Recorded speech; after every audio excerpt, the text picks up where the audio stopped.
Nearly a month ago, the student-led March for Our Lives rally set a record for one of the largest protests in American history. Protesters urged for gun control legislation involving universal background checks and raising the federal age of gun ownership and possession to age 21.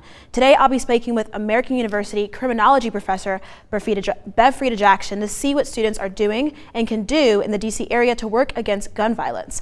Professor Jackson, thank you for joining us today. It's a pleasure. So, can you please tell us about your thoughts on successful social justice and civil rights strategies that students can engage in on this issue?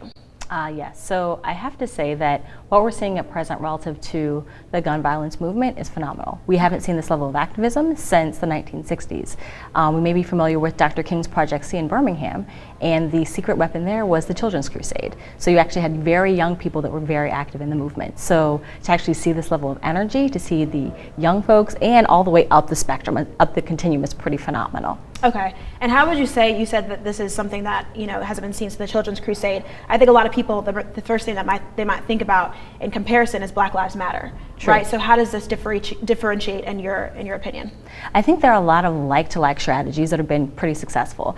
First of which, the grassroots organizing component. I mean, when we think of social justice, the social justice conversation and successful strategies, there's some big ticket areas that stick out. Right. And the Black Lives Matter movement, in addition to the gun violence movement that we're seeing at present, grassroots organizing is one thing that's been phenomenal. Mm-hmm. Additionally, use of the media, like nationalization of the historic civil rights movement was, phenomenal from the lens of letting the world see what was happening. So the use now, social media. So you're seeing a lot of like-to-like there. Also to kind of this idea of moral suasion, because the huge message that you're hearing from young people right now is around my right to be safe.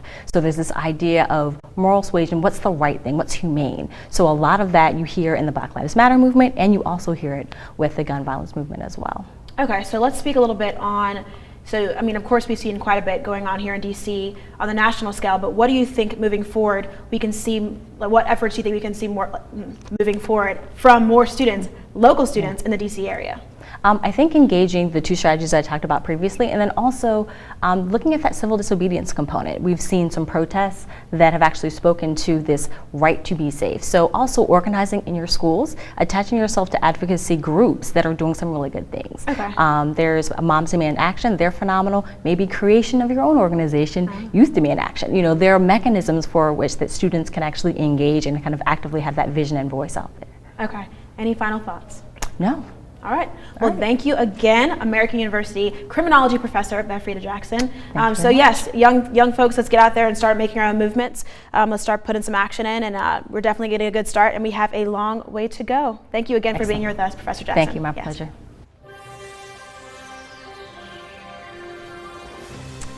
I can't see it.